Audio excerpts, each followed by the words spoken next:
টি-20 ক্রিকেটে বাঁহাতি পেসারদের মধ্যে সবচেয়ে বেশি উইকেট শিকারী তালিকায় 10 নম্বরে আছেন স্যাম কারান, যিনি ম্যাচ খেলেছেন 330টি, উইকেট নিয়েছেন 312টি, যার ইকোনমি 8.86। এই তালিকার 9 নম্বরে আছেন ওয়েনি পার্নেল, যিনি ম্যাচ খেলেছেন 307টি, উইকেট নিয়েছেন 323টি।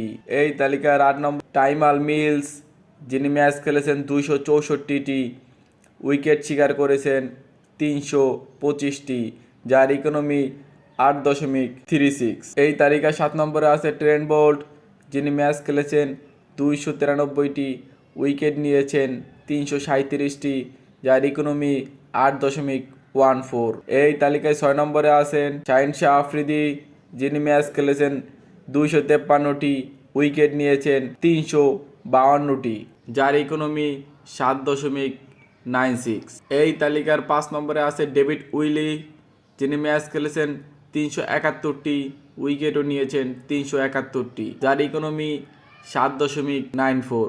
এই তালিকার 4 নম্বরে আছে সোহেল তানভীর, যিনি ম্যাচ খেলেছেন 388টি, উইকেট নিয়েছেন 389টি, যার ইকোনমি 7.49।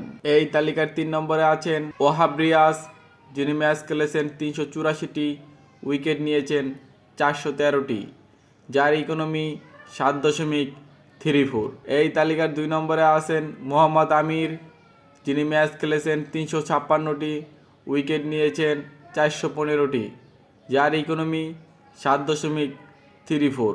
এই তালিকার 1 নম্বরে আছেন বাংলাদেশি পেসার মুস্তাফিজুর রহমান, যিনি ম্যাচ খেলেছেন 325টি, উইকেট নিয়েছেন 416টি, যার ইকোনমি 7.41। আপনার দেখা এখানে কোন খেলোয়াড় সবচেয়ে বেশি প্রিয় সেটি আপনি চাইলে কমেন্টে জানাতে